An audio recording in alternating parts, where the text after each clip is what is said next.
الرجيم بسم الله الرحمن الرحيم الحمد لله الذي هدانا لهذا وما كنا لنهتدي لولا أن هدانا الله لقد جاءت رسل ربنا بالحق الصلاة والسلام على أشرف الأنبياء والمرسلين حبیب الہ العالمین ابی القاسم محمد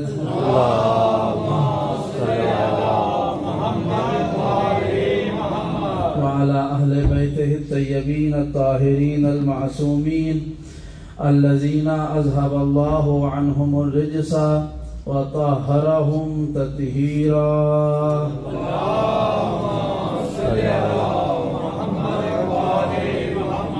واللعنة الدائمة على أعدائهم أجمعين من يوم عداوتهم إلى قيام يوم الدين أما بعد فقد قال حق سبحانه وتعالى في محكم كتابه الأعلى بسم الله الرحمن الرحيم كم من فئة قليلة غلبت فئة كثيرة بإذن الله واللہ مع الصابرین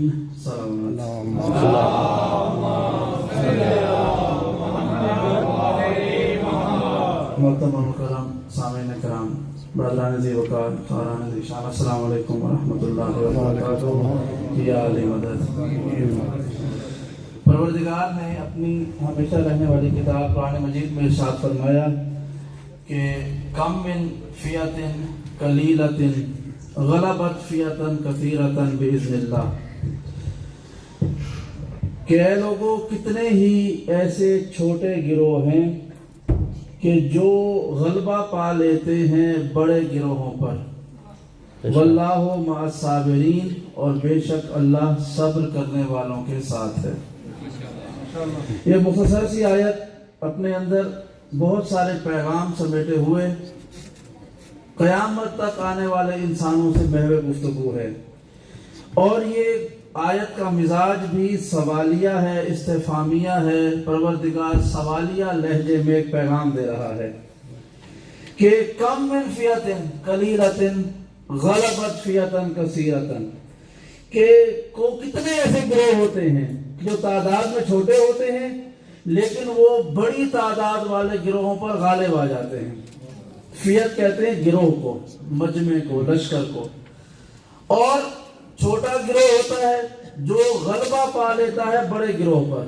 کتنے ایسے ہوتے ہیں؟ اللہ سوال کر رہا ہے، پھر جواب دے رہا ہے یا اشارہ کر رہا ہے واللہ مع الصابرین، کیونکہ اللہ صبر کرنے والوں کے ساتھ ہے۔ یعنی اس آیت کو اگر میں استفہامی لہجے سے نکال کر تفصیل والے لہجے میں بیان کروں تو خدا بند کریم یہ حکم فرما رہا ہے، ارشاد فرما رہا ہے کہ دنیا والوں کوئی ایسا چھوٹا گروہ ہے کہ جو بڑے گروہ پر غالب آ جاتا ہے، اور اس لیے غالب آتا ہے کہ وہ صبر کرنے والا گروہ ہوتا ہے اور اللہ صبر کرنے والوں کے ساتھ ہوتا ہے۔ یہ اس آیت کا لب لباب ہے۔ اگر اس کو میں عوام کے لیے یعنی استفہامی لہجے سے نکال کر تفصیل کے لہجے میں بیان کروں تو خدا پیغام یہ دے رہا ہے کہ ایک چھوٹا گروہ ہے۔ اس کو میں بار بار اس لیے دہرا رہا ہوں کہ ایک اور آیت آپ کے سامنے پیش کرنے والا ہوں۔ خدا کہہ رہا ہے کہ ایک چھوٹا گروہ ہے کہ جو غلبہ پاتا ہے ایک بڑے گروہ پر، واللہ مع الصابرین، اور بے شک اللہ صبر کرنے والوں کے ساتھ ہے۔ تو حالانکہ اس پہلے حصے میں دو گروہوں کی جنگ کی بات ہو رہی ہے، دو گروہ آپس میں جنگ کرتے ہیں، ایک غالب آ جاتا ہے، جو غالب آتا ہے وہ تعداد میں چھوٹا ہوتا ہے۔ صلوات پڑھیں محمد والے محمد۔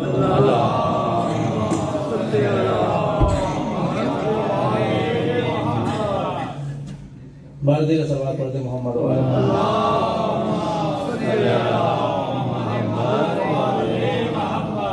تو ایک چھوٹا گروہ ہے اور ایک بڑا گروہ ہے، یہ آپس میں جنگ کر رہے ہیں۔ بڑے گروہ کو اپنی تعداد پر بڑا ناز ہے کہ ہماری تعداد بہت زیادہ ہے، ہم غالب آ جائیں گے۔ چھوٹے گروہ کو اپنے صبر پر بڑا ناز ہے، کہ بڑے گروہ کو طاقت کا غرور ہے چھوٹے گروہ کو صبر پر ناز ہے، اور اللہ کہہ رہا ہے کہ واللہ مع الصابرین، اللہ کو صبر کرنے والوں کے ساتھ ہے۔ اللہ کو طاقت تعداد سے نہیں چاہیے، اللہ کو طاقت چاہیے جو صبر کے ساتھ ہوتی ہے، اور اللہ کہہ رہا ہے کہ میں صبر کرنے والے کے ساتھ ہوں۔ یہ تو انسانی تاریخ ہے، جب بھی ہم نے دیکھا کہ دو گروہوں میں جنگ ہوئی، اگر ایک گروہ تعداد میں زیادہ ہوتا ہے، بڑا ہوتا ہے، تو وہ کبھی صبر کرنے والا نہیں ہوتا، بلکہ وہ ہمیشہ جبر کرنے والا ہوتا ہے۔ اور جو گروہ تعداد میں کم ہوتا ہے وہ جانتا ہے کہ ہم نے مارے جانا ہے، وہ جانتا ہے کہ ہم پہ مصیبتیں ہونی ہیں، لیکن وہ میدان چھوڑتا نہیں ہے، بلکہ اپنے اوپر ہونے والے جبر پہ صبر کرتا ہے اور وہ غالب آ جاتا ہے۔ خدا یہ کہہ رہا ہے اس لیے میں صبر کرنے والوں کے ساتھ ہوں، اس لیے یہ گروہ چھوٹا گروہ ہو کر بھی بڑے گروہ پر غالب آ جاتا ہے۔ اس کی پہلی مثال کون سی ملتی ہے؟ جنگ بدر کو دیکھ لیں۔ جنگ بدر میں لشکر اسلام صرف 313 پر مشتمل تھا، اور ابو سفیان کا لشکر 10,000 پر مشتمل تھا، پھر یا 4,000 پر مشتمل تھا۔ احد میں آیا، مسلمانوں کا لشکر کچھ 100 پر مشتمل تھا، 900 کے قریب ملتے ہیں، اور مکے والوں کا لشکر 10,000 سے زیادہ پر مشتمل تھا۔ ہر جنگ کو آپ دیکھتے رہیں، جو جنگ بھی مسلمانوں نے کامیابی سے حاصل کی، جیتی، اس میں لشکر اسلام کی تعداد کم رہی، لشکر کفر کی تعداد زیادہ رہی، کیونکہ کافروں کو اپنی تعداد پر بڑا غرور ہوتا ہے، اور اسلام والوں کو، حق والوں کو اپنی طاقت پر، تعداد کی بجائے اپنے صبر پر ناز ہوتا ہے۔ اب یہ جملہ سنیے گا، تعداد نہیں دیکھی جاتی، موقف دیکھا جاتا ہے۔ تعداد نہیں دیکھی جاتی، اصول دیکھے جاتے ہیں۔ میرے رسول نے دنیا والوں کے سامنے مسجد نبوی میں اور مسجد نبوی کے باہر ایک دفعہ نہیں کئی دفعہ یہ جملہ کہا کہ اے دنیا والوں، یاد رکھو، اگر تم ساری اولاد آدم کو ایک راستے پہ چلتے ہوئے دیکھو اور علی ابن ابی طالب کو اکیلے راستے پہ چلتے ہوئے دیکھو، تو خبردار علی کے پیچھے چلنا۔ کیوں؟ اس لیے نہیں کہ وہ تعداد میں زیادہ ہے اولاد آدم تو وہ حق پر ہو گئی، کہا نہیں، تعداد سے نہیں ہوتا، جس راستے پہ علی چل رہے ہوتے ہیں وہ راستہ حق کا ہوا کرتا ہے۔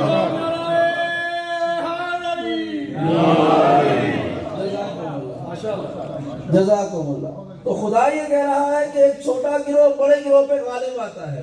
اب سنیے ایک اور آیت، پروردگار نے فرمایا کہ قد کان لکم آیۃ فی فئتین التقطا فئۃ تقاتل فی سبیل اللہ و اخری کافرہ ترونہم مثلیہم رأی العین واللہ یؤید بنصرہ من یشاء۔ خدا یہ کہہ رہا ہے کہ دنیا والوں، تمہاری آنکھوں کے سامنے نشانیاں ہیں ان دو گروہوں میں جو آپس میں جنگ کرتے ہیں۔ قد کان لکم آیۃ فی فئتین التقطا، ان دو گروہوں میں تمہارے لیے نشانیاں ہیں جو آپس میں جنگ کرتے ہیں۔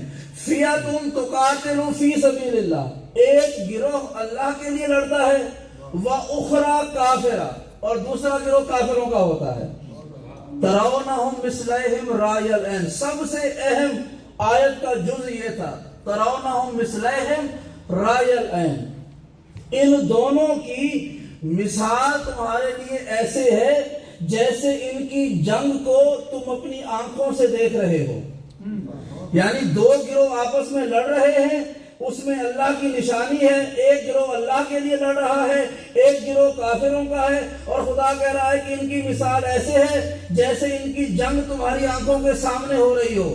واللہ یؤید بنصرہ من یشاء، اور اللہ ان میں سے ایک گروہ کی جس کی چاہتا ہے مدد کرتا ہے۔ یہ آیت اپنے ذہن میں رکھیے گا، پروردگار نے فرمایا دو گروہ ہیں، آپس میں جنگ کر رہے ہیں، ان کی جنگ میں تمہارے لیے نشانی ہے۔ ایک گروہ اللہ کے لیے لڑتا ہے، ایک گروہ کافروں کا ہے، اور ان کی مثال تمہارے سامنے ہے۔ بھئی یہ آیت قرآن مجید میں نازل ہوئی مکے یا مدینے میں؟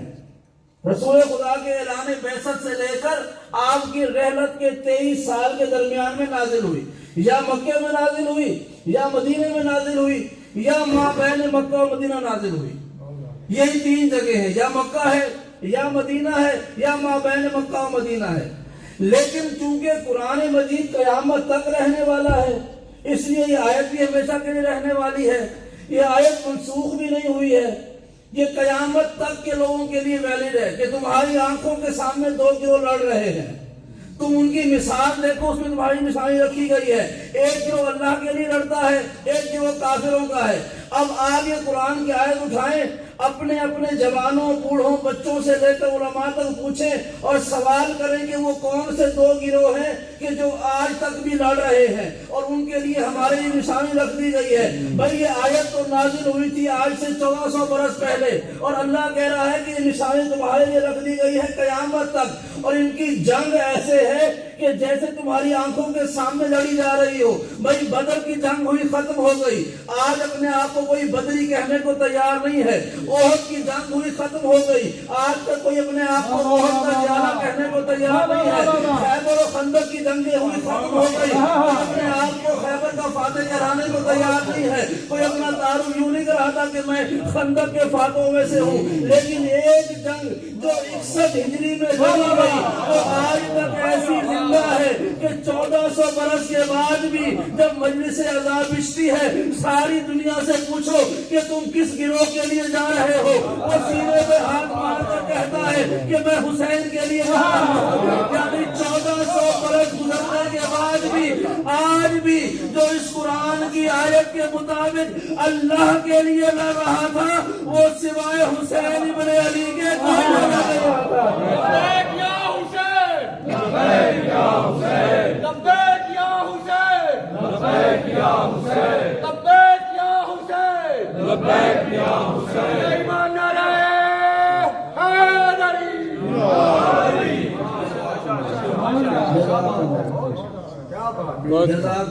آج آپ کو کہیں بدر کی یاد میں اجتماع نظر نہیں آئے گا، حالانکہ حق کے لیے لڑی گئی تھی۔ کہیں احد کے لیے مجمع لگا نظر نہیں آئے گا، کہیں خیبر و خندق کے لیے مجمع نہیں لگے جائیں گے۔ جہاں پر بھی مجمع ہوگا وہ کربلا کے لیے ہوگا، اور کوئی مجلس کے اندر بیٹھا ہو یا مجلس کے باہر کھڑا ہو، کوئی اس کے حق میں بولے یا اس کو بدعت کہے، اس سے پوچھو کہ تم حسین والے ہو یا یزید والے ہو، وہ مجلس حسین پر پتھر ضرور پھینکے گا لیکن کبھی اپنے آپ کو یزیدی نہیں کہے گا۔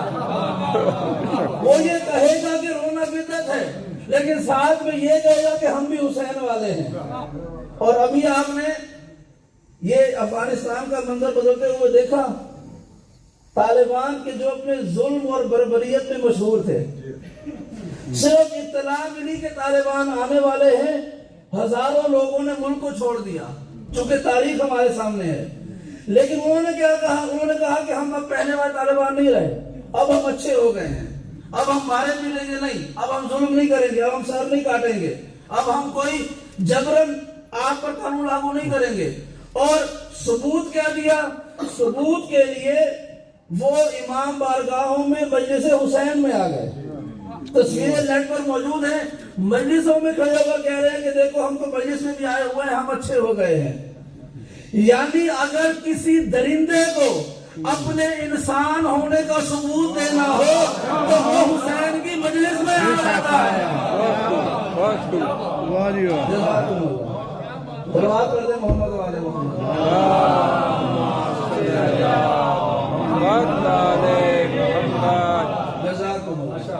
اور کربلا کے بعد 3 طرح کی آراء ہمارے سامنے آئی امام حسین علیہ السلام کے بارے میں۔ 3 طرح کے لوگ اپنے نظریات دینے کے لیے آئے، سن لیجئے گا بس۔ پہلے ایک نظریے نے لکھا کہ امام حسین نعوذ باللہ کربلا کی جنگ ہار گئے۔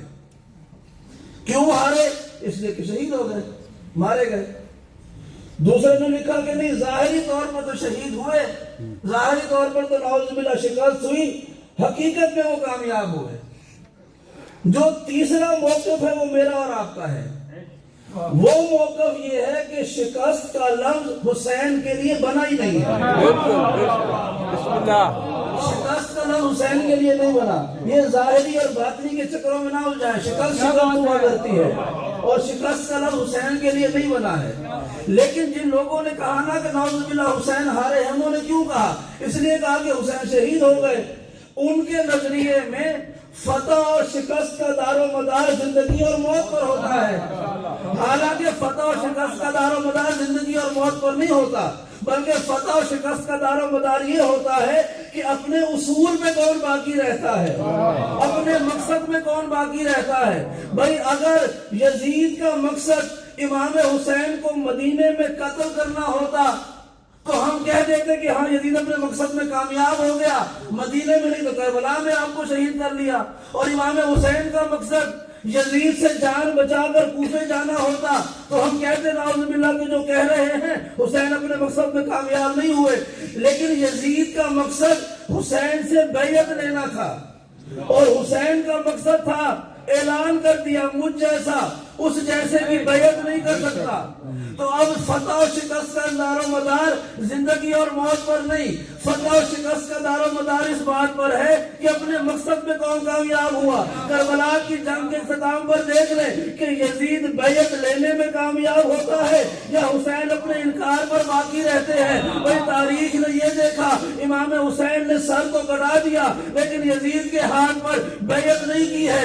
اس کا مطلب اگر پھر بھی سمجھ نہ آئے، اگر کسی کے ذہن میں پریشانی ہو کہ کربلا کا انجام کیسا ہوا اور وہ کون سا چھوٹا گروہ تھا جو بڑے گروہ پہ غالب آیا، تو آج 1400 برس کے بعد بھی تاریخ انسانیت اٹھا کر دیکھ لے کہ کربلا کو گزرے 1400 برس ہو چکے ہیں اور 1400 برس بعد بھی اتنے لوگ یزید کے نام پر زندہ رہنے کے لیے تیار نہیں ہیں جتنے لوگ حسین کے نام پہ مرنے کو تیار ہیں.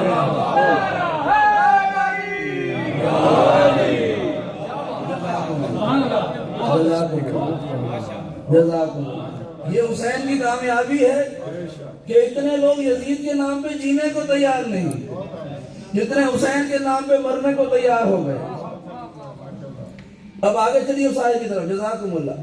پروردگار نے فرمایا ان دو گروہوں میں تمہاری یہ نشانی ہے کہ جو لڑتے ہیں ایک اللہ کے لیے لڑتا ہے اور دوسرا کافر ہے.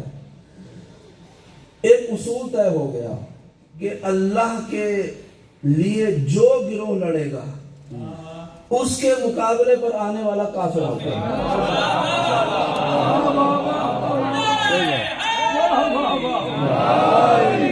بھائی بڑی آسان سی بات، میرے لفظ نہیں ہے، یہ قرآن مجید کا فارمولہ ہے. قرآن مجید کا کسی کو پسند نہ آئے تو قرآن سے لڑ لے بھائی، ہم تو صرف نقل کرنے والے ہیں، جو لکھا ہوا ہے پڑھ کے سنا رہے ہیں آپ کو. ہاں فیاتن ایک گروہ تو قاتلو لڑتا ہے فی سبیل اللہ اللہ کی راہ میں، و اخرى کافرہ اور دوسرا کافر ہوتا ہے.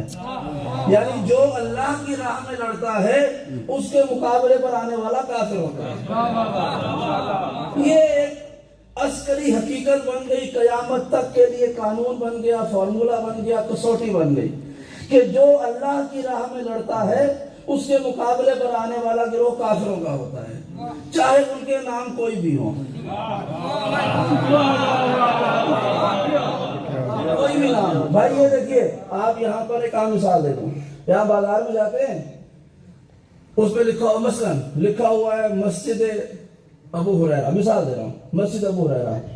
آپ اس میں داخل ہوئے، آگے گئے تو وہاں پر سنوکر ٹیبل رکھی ہوئی ہے، کیرم بورڈ رکھا ہوا ہے، ادھر شراب خانہ ہے، ادھر میوزک پلے ہو رہا ہے. آپ کہیں گے بھائی باہر تو لکھا ہوا ہے مسجد ہے، اندر آئے ہیں تو صورتحال ہے. حالانکہ ہمارے یہاں مسجد کے قوانین ہیں، ہمارے یہاں شریعت ہے مسجد کی. میں نے ایک چھوٹی سی کتاب تحریر کی ہے شریعت مسجد، جس میں مساجد کے بارے میں قوانین شریعت ہیں قرآن و حدیث کی روشنی میں کہ مسجدوں کیا احترام ہوتا ہے، قانون شریعت ہے الگ مسجد کے حوالے سے. تو باہر لکھا ہوا ہے یہ مسجد ہے یعنی اللہ کا گھر ہے، آپ اندر گئے شیطان والے کام ہو رہے تھے. تو اب بتائیے جتنے قوانین مسجد کے لیے ہیں کیا وہاں پہ لاگو ہوں گے؟ نہیں لاگو ہوں گے بھائی، نہیں ہو سکتے. کیوں؟ اس لیے کہ اگرچہ نام مسجد لکھا ہوا ہے لیکن جو اندر ہو رہا ہے یہ اللہ والا کام نہیں ہے، یہ مسجد والا کام نہیں ہے. یعنی خالی نام سے حکم لاگو نہیں ہو جاتا، جو اندر ہے جب تک اس کی حقیقت سامنے نہیں آگی حکم لاگو نہیں ہو سکتا ہے۔ تو اب نام کو دیکھ کر آپ اس کے دھوکے میں تو آ سکتے ہیں کہ یہ مسجد ہے، لیکن جیسے ہی آپ کو اس کی حقیقت معلوم ہوگی آپ اس سے دور ہو جائیں گے کہ یہ نام اس کا اہل نہیں ہے۔ اب یہ قانون طے ہو گیا کہ صرف نام لگا لینے سے کسی کی حیثیت تبدیل نہیں ہو جاتی ہے۔ اب میں یہ سارا عقیدہ اپنے سر پر لے کر یہ جملہ کہنے لگا ہوں کہ صرف نام لکھ لینے سے شریعت قوانین تبدیل نہیں ہوتے، شریعت وہاں بدلتی ہے کہ جب اس کا اصل ظاہر ہو جائے۔ یہ بھی ایک مسجد ہے، لیکن اگر کوئی اس کے باہر شرارت کر کے لکھ دے کہ یہ شراب خانہ ہے تو یہ شراب خانہ نہیں بن جائے گا، یہ مسجد ہی رہے گی، اس کا نام مسجد ہی رہے گا، اس کے قوانین مسجد والے رہیں گے۔ کیوں؟ چونکہ یہ اصل میں مسجد ہے۔ یعنی اگر آپ نام اپنے اصل کے متضاد بھی رکھ لیں تو شریعت کا عمل تبدیل نہیں ہوتا۔ شریعت اصل پر حکم دیتی ہے، نام پر حکم نہیں دیتی ہے۔ تو جس طرح شراب خانے کے باہر مسجد لکھ لینے سے شراب خانہ مسجد نہیں بن جاتا، اسی طرح دشمن اہل بیت کے نام کے آگے رضی اللہ لگا لینے سے رضی اللہ نہیں ہوتا، وہ رحمت اللہ ہی رہے گا۔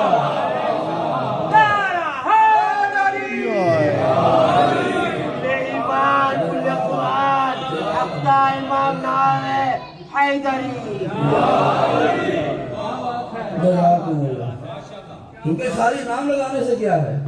نام تو لوگوں نے وہ وحشی جس نے حضرت امیر حمزہ کو نیزہ مارا تھا اس کو بھی رضی اللہ لکھ دیا، یعنی وحشی کو بھی حضرت وحشی رضی اللہ کہا جاتا ہے۔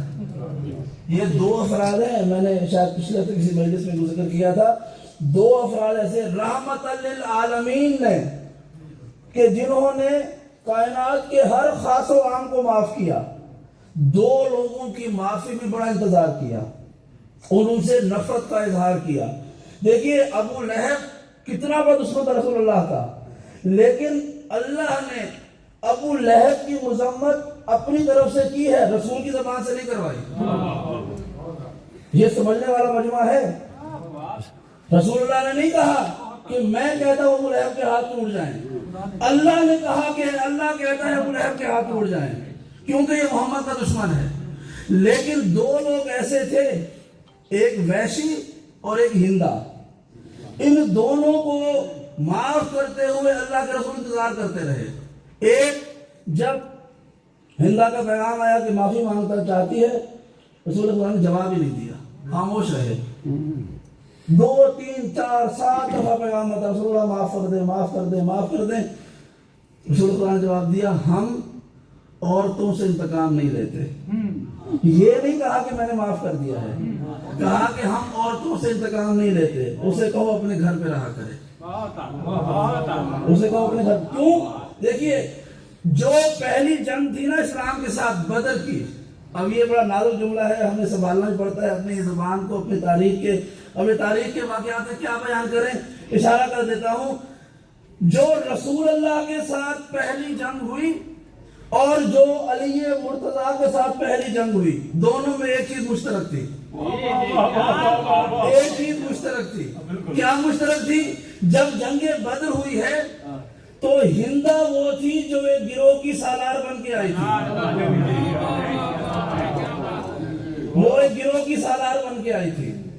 میں اتنا سمجھ لیجیے کہ یہ وہ پہلی عورت تھی کہ جس نے رسول کے مقابلے پر آنے کی رسم ڈالی تھی، گھر سے نکل کر جنگ کے لیے رسول اللہ سے گھر پہ رہا کرے۔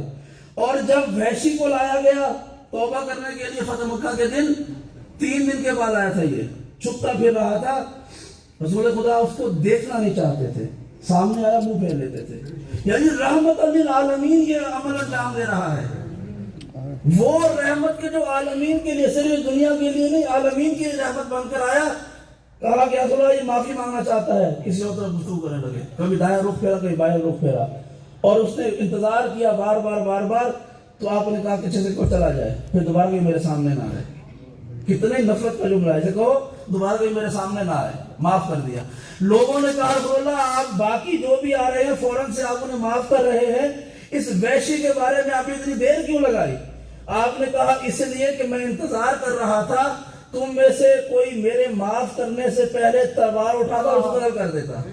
میں انتظار کر رہا تھا. یعنی اس حد تک صلی اللہ علیہ وسلم کے دل میں اس کے لیے غم و غصہ تھا. یہ رحمت للعالمین. اب یہ دو شخصیات یہ بھی رضی اللہ ہیں ہمارے ہاں کتابوں میں, یہ دونوں بھی رضی اللہ ہیں. ایک انہو ہے ایک انہا ہے. بہرحال ہاں یہ ایک انہو ہے اور ایک انہا ہے. آج کل یہ بڑی بحث چلی ہوئی ہے نا کہ رضی اللہ انہو کون ہے رضی اللہ عنہا کہاں. اور بہرحال چلتے ہیں واپس اس آیت کی طرف. پروردگار نے فرمایا کہ ایک گروہ ایسا ہے فیاتن تقاتل فی سبیل اللہ, ایک گروہ ایسا ہے جو اللہ کے لیے لڑتا ہے, ایک گروہ اللہ کے لیے لڑتا ہے. وَأُخْرَىٰ کافرہ, یہ طے ہو گیا. ابھی ہم کافر گروہ کی طرف بعد میں آتے ہیں. پہلے یہ طے ہوا کہ ایک گروہ زمین پر ایسا ہے جو اللہ کے لیے لڑتا ہے.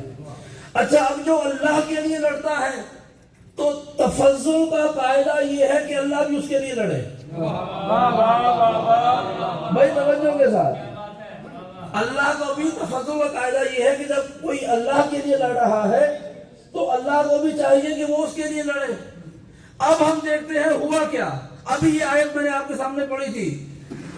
رسول اللہ صلی اللہ علیہ وسلم, لوگوں نے الزام لگایا کہ نعوذ باللہ رسول اللہ دیوانے ہیں. فوراً سے آیت آ گئی محمد مجنون نہیں ہے, خبردار. لوگوں نے الزام لگایا رسول اللہ شاعر ہیں, کہا کہ نہیں تو شاعر نہیں ہے. لوگوں نے الزام لگایا محمد بڑے سخت مزاج ہیں, فوراً سے ایسا کہ نہیں تو ہرگز سخت مزاج نہیں ہے. لوگوں نے کہا نعوذ باللہ یہ کاہن ہے, کہا کہ ہرگز کاہن نہیں ہے. لوگوں نے کہا یہ ان پڑھ ہے, آیت آ گئی تو ان پڑھ نہیں ہے.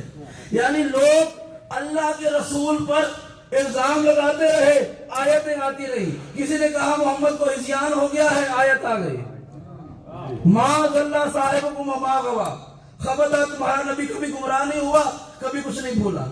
ایک نے الزام لگا دیا کہ محمد اپنا غصہ ہم پر نکال رہے ہیں, فوراً آیت آ گئی ما رمیتا اذ رمیتا ولکن اللہ رما, یہ پتھر مارا یہ تو نے نہیں مارا, یہ میں نے مارا ہے. یہ جو جتنے بھی رسول کی ذات پر حملے ہو رہے تھے اللہ ان کا دفاع کر رہا تھا.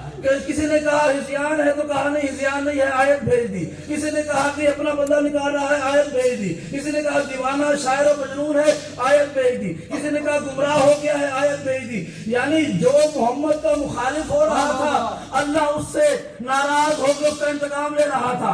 ابو لہب نے رسول اللہ کو دکھ پہنچایا, اللہ نے کہا اس کے ہاتھ میں توڑوں گا. اس کی بیوی رسول اللہ کی دشمن تھی, کہا کہ اس کو جہنم میں ڈالوں گا. یعنی محمد مصطفیٰ کی ذات پر جتنے حملے ہو رہے تھے ان کا دفاع اللہ کر رہا تھا. اور ایک موقع ایسا آیا کہ جب عیسائیوں نے کہا ہم اللہ کو نہیں مانتے, محمد خود بھی دفاع میں آ گئے, اہل بیت کو بھی دفاع میں لے کے آ گئے. تو یہ طے ہو گیا جب کبھی اہل بیت پر حملہ ہوگا تو اللہ دفاع کرے گا, جب اللہ پر حملہ ہوگا اہل بیت دفاع کرے گا.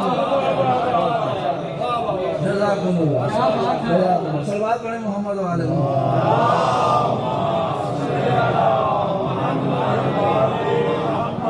جزاکم اللہ. یہ دونوں کا معاہدہ ہے کہ اے اللہ کوئی تجھ پہ حملہ کرے گا ہم دفاع کریں گے, کوئی ہم پر حملہ کرے گا اللہ نے کہا کہ میں دفاع کروں گا. اچھا ایک اور آخری جملہ سن لیجئے. خیبر کا واقعہ ہمارے بچے کو سب کو پتا ہے, خیبر نہیں پڑھا, صرف ایک اشارہ کر رہا ہوں. مرحب کا نام سب جانتے ہیں, کتنا بڑا بہادر تھا, سپہ سالار تھا یہ خیبر کے ان لوگوں کا جنہوں نے قبضہ کیا جن کا وہ قلعہ تھا. مرحب کا ایک چھوٹا بھائی تھا, اس کا نام تھا حارث. تاریخ خیبر اٹھا کے دیکھ لیجئے گا. جب مولا کائنات مرحب سے جنگ کرنے کے لیے گئے تو براہ راست مرحب مقابلے پر نہیں آیا, بلکہ مرحب نے کہا کہ میں تو بزرگ ہوں, میں تو بڑا ہوں, کیونکہ مرحب عمر رسیدہ تھا. اس نے کہا میں تو اپنے قبیلے کا اپنے گروہ کا بڑا ہوں, میں جوان سے نہیں لڑتا. اگر تو لڑنے کے لیے آیا ہے مولا سے کہا تو پہلے میرے بھائی سے لڑ. بھائی کا نام تھا حارث. جب وہ حارث مولا سے لڑنے کے لیے آیا مولا نے اس کو شکست دی اور اس کو ہلاک کر دیا, قتل کر دیا. یہ جو حارث آیا تھا نا یہ رسول کا دشمن نہیں تھا، یہ جو حارث آیا تھا یہ علی کا دشمن نہیں تھا، بلکہ یہ حارث اللہ کا دشمن تھا۔ توجہ کے ساتھ، یہ جو خیبر والا حارث تھا یہ اللہ کا دشمن تھا، اس لیے دشمن تھا کہ اللہ نے محمد کو نبی بنا دیا، ہمارے برتری کو کم کر دیا، لہذا وہ اللہ کا دشمن ہو گیا۔ تو اللہ کا دشمن حارث خیبر میں علی کے مقابلے پر آیا تو علی نے اس اللہ کے دشمن حارث کو قتل کر دیا، اور غدیر خون میں بھی ایک حارث تھا کہ جو اللہ کا دشمن نہیں تھا، وہ نمازیں بھی پڑھتا تھا، وہ روزے بھی رکھتا تھا، وہ کلمہ بھی پڑھتا تھا، لیکن نام حارث تھا، وہ اللہ کا دشمن نہیں تھا۔ جیسے ہی رسول نے کہا کہ میرے بعد علی تمہارا مولا ہوگا، وہ علی کا دشمن تھا، وہ کھڑا ہو گیا، اللہ سے عذاب مانگنے لگا، اللہ نے پتھر مار کے ہلاک کر دیا۔ تو فیصلہ ہو گیا کہ مرحب کا بھائی حارث اللہ کا دشمن تھا، اسے علی نے مارا، غدیر والا حارث علی کا دشمن تھا، اسے اللہ نے مارا۔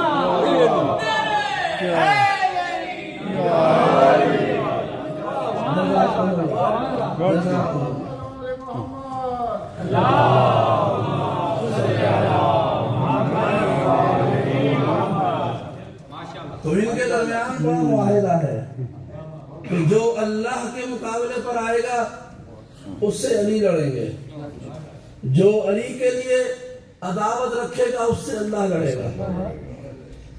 اب یہ تو طے ہو گیا نا کہ علی اپنے ذاتی دشمنوں سے نہیں لڑتے ہیں، علی جب بھی لڑتے ہیں اللہ کے دشمنوں سے لڑتے ہیں۔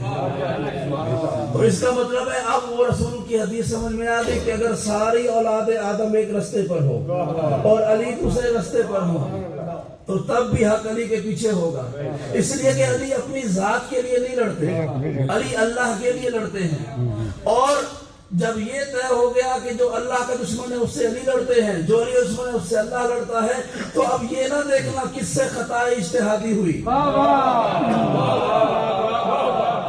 علی اپنی ذات کے لیے لڑتے ہی نہیں ہیں، خطا اجتہادی وہ ہوتی ہے اگر مد مقابل آپس میں اقتدار کے لیے لڑ رہے ہوں۔ اگر علی نے مدینے میں تلوار اٹھائی ہوتی تو سب کہتے کہ علی اپنی حکومت کے لیے لڑ رہے ہیں۔ علی نے 25 برس کے بعد تلوار اٹھا کر کہا کہ میں اپنے لیے نہیں اللہ کے لیے لڑ رہا ہوں، لہذا قیامت تک کے لیے طے ہو گیا کوئی بھی علی کے مقابلے پر تلوار لے کر آئے یا علی کے فضائل کے مقابلے پہ اپنے فضائل لے کر آئے، وہ علی کا دشمن نہیں ہے، وہ اللہ کا دشمن ہے۔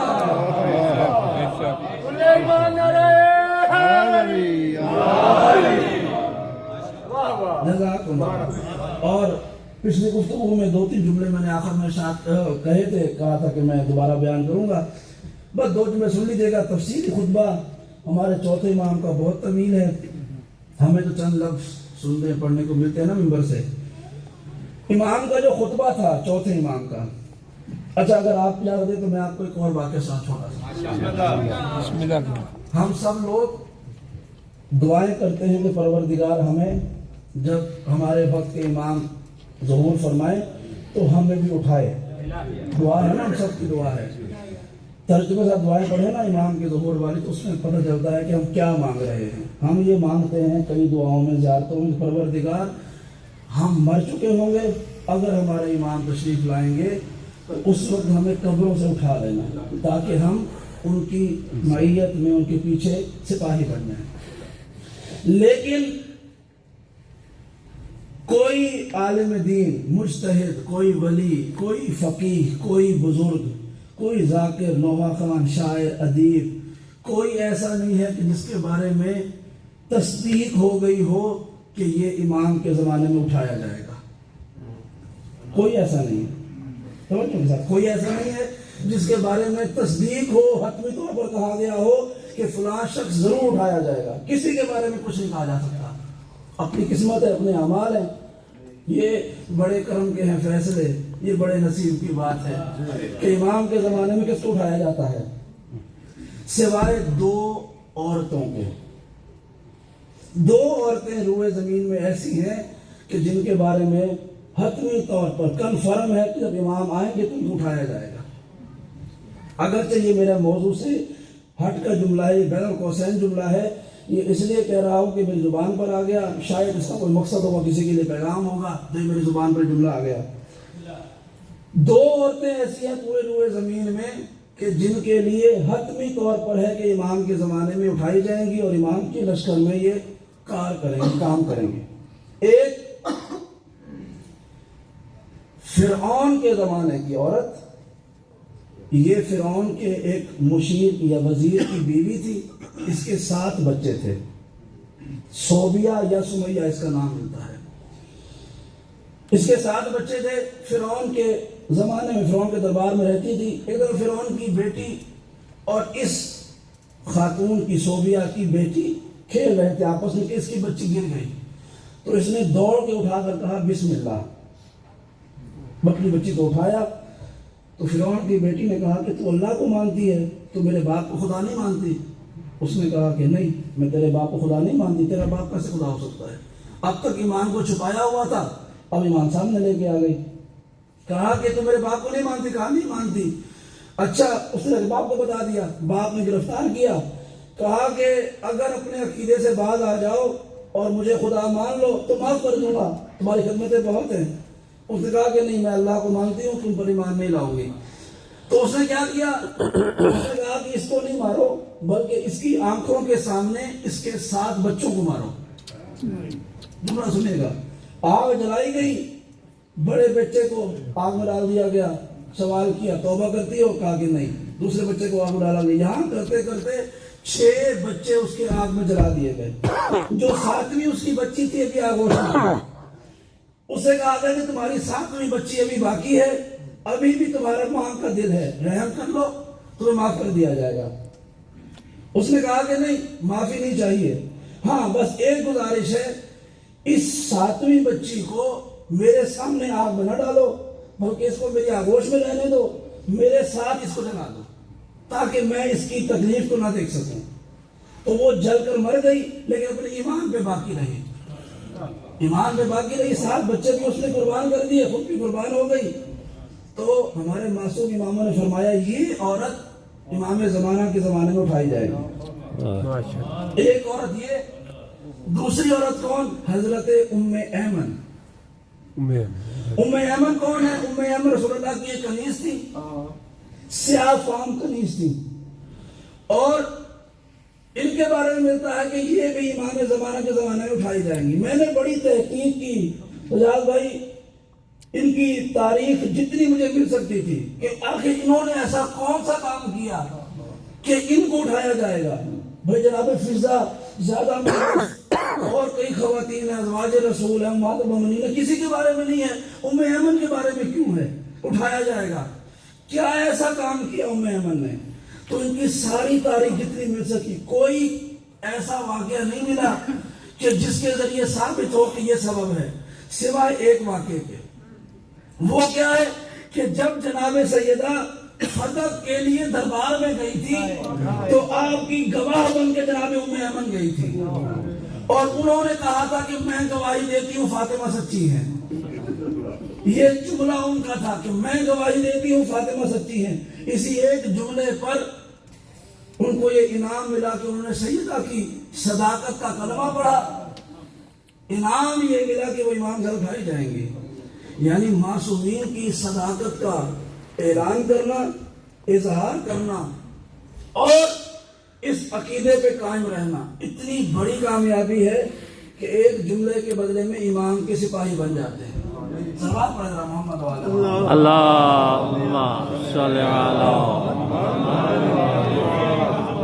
2 جملے جو میں نے وعدہ کیا تھا وہ سنا دوں تاکہ گفتگو اختتام کی طرف جائے۔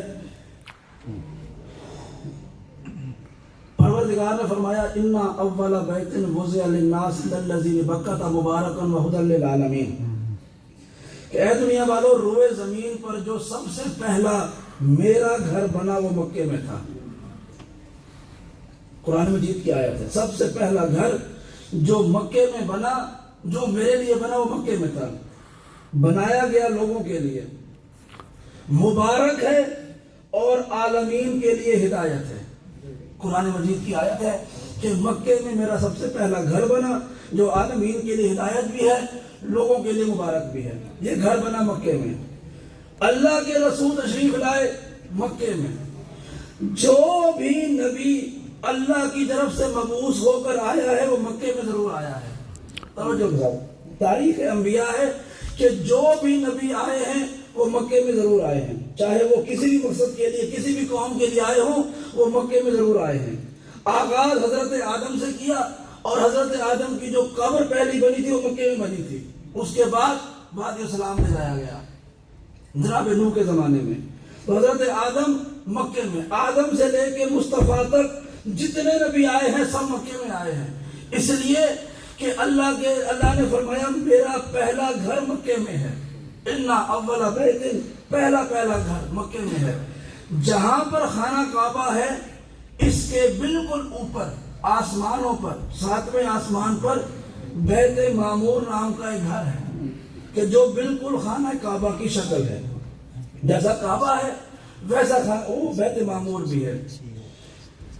یہ آسمانوں پر ہے، یہ زمین پر ہے. وہ بھی اللہ کا گھر ہے، یہ بھی اللہ کا گھر. فرشتے بیت معمور کا طواف کرتے ہیں، انسان کعبے کا طواف کرتے ہیں. تو پہلا گھر جو بنا وہ مکے میں بنا اللہ کے لیے. جتنے انبیاء آئے مکے میں آئے.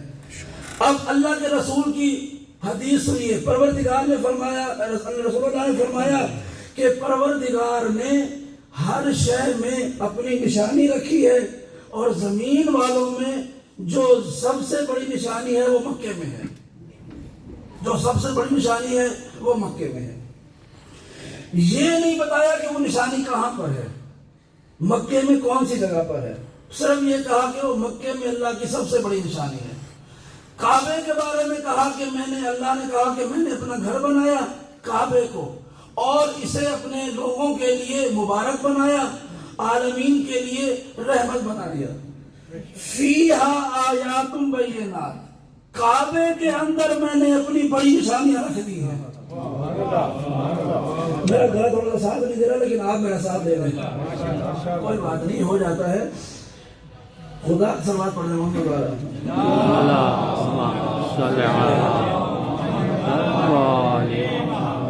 کہ سب سے بڑی نشانیاں، کھلی ہوئی نشانیاں میں نے مکے کے اندر رکھ دی ہیں، کعبے کے اندر. فیہا آیات بینات، کعبے کے اندر میں نے اپنی کھلی ہوئی نشانیاں رکھ دی ہیں. یہاں کہہ رہا ہے پہلا گھر مکے میں بنایا اور ساتھ کہہ رہا ہے میں نے اسی کے اندر اپنی سب سے بڑی نشانیاں رکھ دی ہیں. یعنی توحید کا آغاز ہوا مکے سے، نبوت کا آغاز ہوا مکے سے، رسالت کا آغاز ہوا مکے سے. عقیدہ توحید ہمیں ملتا ہے مکے سے. دنیا میں آپ عیسائی ہو جائیں لیکن مکے سے تعلق ضرور ہے چونکہ اللہ کا گھر یہاں پر ہے. یہودی ہوں گے ان کا تعلق مکے سے ضرور ہے، اللہ کا گھر یہاں پر ہے. مسلمان ہوں گے تعلق مکے سے ضروری ہے چونکہ اللہ کا گھر یہاں پر ہے. شیعہ سنی کوئی بھی فرقہ ہو اس کا تعلق مکے سے ضروری ہے چونکہ وہ اللہ کے گھر سے منسلک ہوتا ہے اور اللہ کا گھر مکے میں ہے. اللہ کہہ رہے ہیں میں نے اپنا پہلا گھر مکے میں بنایا. رسول کہہ رہے ہیں سب سے بڑی نشانیاں مکے میں رکھی ہیں. خدا کہہ رہا ہے میں نے کعبے کے اندر اپنی سب سے بڑی نشانیوں کو رکھ دیا ہے. نشانی کہتے ہیں اسے جسے دیکھ کر اصل یاد آ جائے. نشانی کہتے ہیں اسے جسے دیکھ کر اصل یاد آ جائے. اب مکہ اگر اللہ کی نشانی ہے تو مکے کو دیکھ کے اللہ نظر آنا چاہیے. توجہ کے ساتھ، اگر کعبہ اللہ کی نشانی ہے تو کعبے کو دیکھ کر اللہ کی یاد آ جانی چاہیے. اور پروردگار کر ان الصفا والمروہ من شعائر اللہ، صفا اور مروہ اللہ کی نشانیاں ہیں. یعنی صفا کو دیکھو اللہ کو یاد کرو، مروہ کو دیکھو اللہ کو یاد کرو. اب یہ کتنی نشانیاں مکے میں جمع ہو گئی. خود مکہ شہر کہ جس کی اللہ نے قسم کھائی ہے لا اقسم بہذا البلد وانت حل بہذا البلد، میں کیوں نہ قسم کھاؤں اس شہر کی کہ تو اس شہر میں رہتا ہے.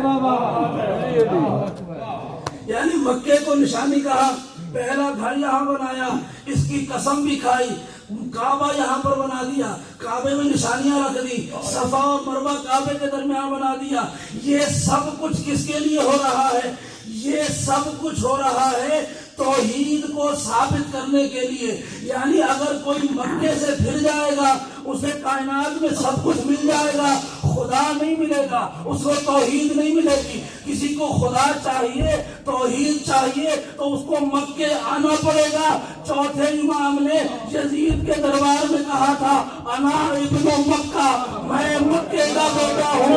تو سمجھتا ہے توحید تیرے پاس ہے، تجھے توحید چاہیے تو ہمارے گھر پہ آنا پڑے گا۔ جزاکم اللہ۔ کاش کچھ مہلت اور مل جاتی تو میں اور بیان کر سکتا، لیکن میں سمجھتا ہوں کہ یہاں پہ گفتگو کو روک دینا چاہیے، کیونکہ مضمون طویل ہے، وعدہ بھی تھا، لیکن بہرحال کچھ چیزیں ہمارے اختیار میں نہیں ہوتی۔ مولانا کائنات کا بڑا معروف قول ہے کہ اپنے ارادوں کے ٹوٹنے سے اپنے رب کو پہچانو۔ وہ ترجمہ یہ ہوتا ہے کہ میں نے اپنے رب کو اپنے ارادوں کے ٹوٹنے سے پہچانا۔ میں یہ کہا کرتا ہوں کہ یہ جملہ میرے اور آپ کے لیے ہے کہ اپنے ارادوں کے ٹوٹنے سے اپنے رب کو پہچانا۔ ارادہ تھا کہ میں اس جملے پہ مزید تفصیل کروں گا، لیکن میں سمجھتا ہوں کہ یہاں پہ روک دینا چاہیے۔ انشاءاللہ کبھی زندگی رہی تو دوبارہ یہاں پہ گفتگو ہوگی، لیکن یاد رکھیے گا حقیقت یہی ہے کہ اگر کسی کو توحید چاہیے تو دروازہ آل محمد سے ملے گا۔ لاکھ ٹکرے مار لیں یہاں وہاں پر، آل محمد کے در کے بغیر توحید نہیں ملنے والی، نہیں ملے گی۔ اس لیے کہ خدا کا مزاج یہ ہے کہ وہ آل محمد کے ساتھ ہے، اور آل محمد کا مزاج یہ ہے کہ خدا کے ساتھ ہوا کرتے ہیں۔ جب چوتھے امام تشریف ہے نا دنیا میں، تو آپ کے تشریف لانے کے چند دن کے بعد آپ کی والدہ کا انتقال ہو گیا۔ لیکن جب تشریف لائے تو آپ کی والدہ نے آپ کو ہاتھوں پہ لیا اور امام حسین کے پاس آئے کہ مولا مبارک کو اللہ نے آپ کو بیٹا عطا کیا ہے۔ امام نے ہاتھوں پہ لیا بیٹے کو، چوتھے امام کو ہاتھوں پہ لے کے بوسہ کرنے لگے، پیشانی پر، کبھی چہرے پر۔ بوسہ لیتے ہوئے آپ نے ایک جملہ کہا ان کی والدہ سے، کہا کہ یہ میرے ہاتھوں پر میرا بیٹا ہے، اس کے کمر کی ہڈیاں بڑی نازک ہیں، اس کے کمر کی ہڈیاں بڑی نازک ہیں، ایسا کرو جس گہوارے میں اسے رکھو اس گہوارے میں کچھ نرم بستر بچھانا تاکہ گہوارے کی لکڑیاں اس کے کمر کو تکلیف نہ دیں۔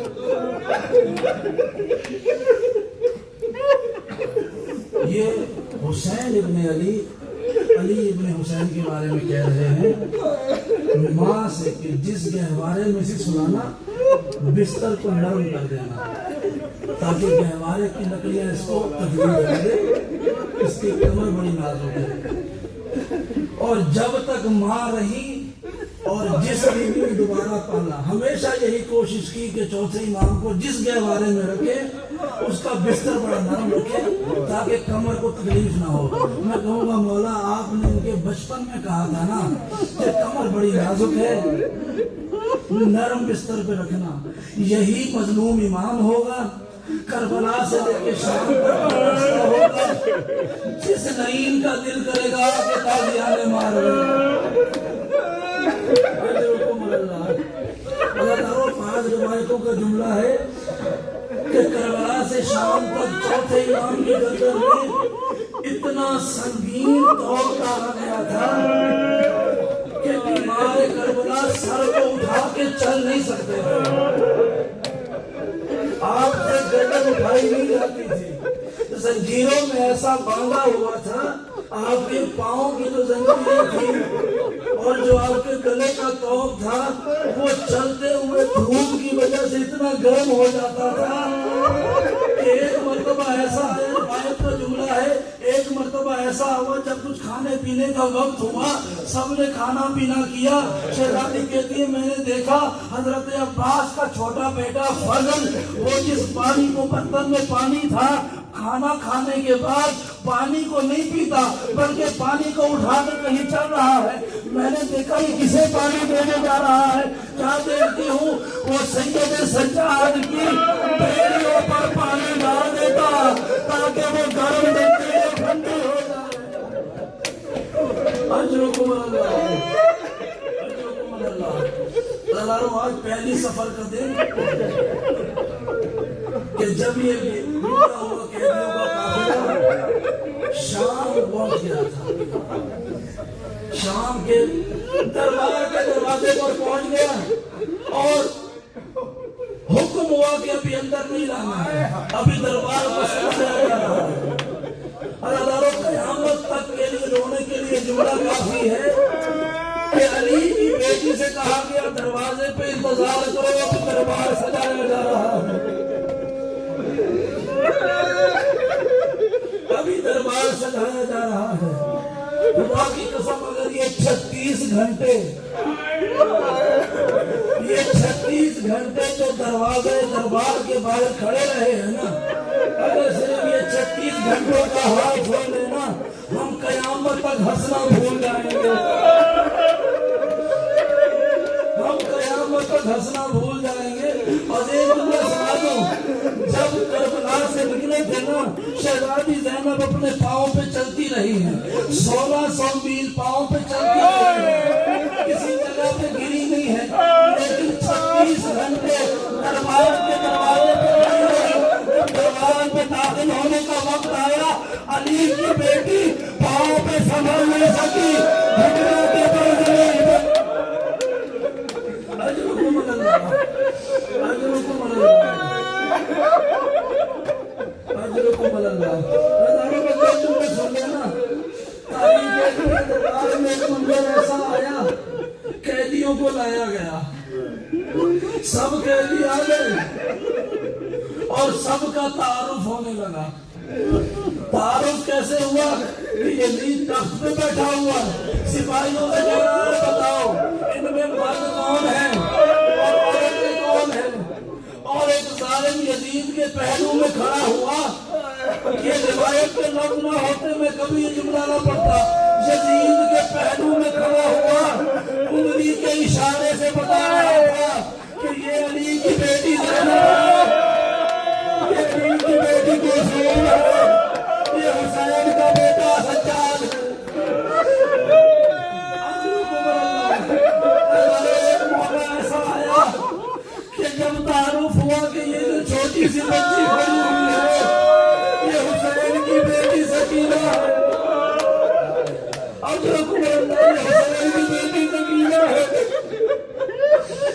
جب سجاب سکینہ کا نام سنا, یزید نے کہا اس بیٹی سے بات کرنا چاہتا ہو. جناب سکینہ سے مخاطب ہوا کہ تو حسین کی بڑی لاڈلی ہوگی. اس نے کہا پاپا کی بڑی لاڈلی ہو. جب ہی کہا نا پاپا کی بڑی لاڈلی ہو, یزید نے کہا تو چاہتی ہے تیرے پاپا کو ملوا دوں, اس دربار میں پاپا سے ملے گی. شہزادی نے کہا میرا بابا یہاں نہیں ہے, وہ کربلا میں شہید ہو گیا. جبلے تاریخ یزید نے کہا اگر تیرے بابا کو یہاں پر بلوا لوں تو تم پہچان لے گی. کہاں پہچان لوں گی, وہ تخت سامنے رکھا ہوا, تخت پہ رومال, رومال میں سر حسین, رومال کو ہٹایا, حسین کا زخمی سر.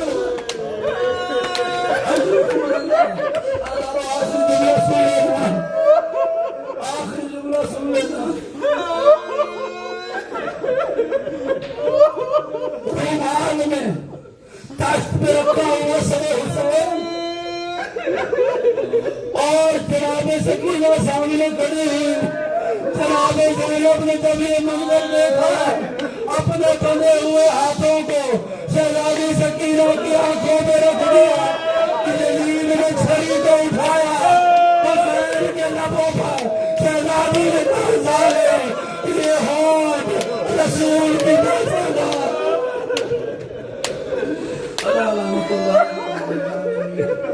ماتم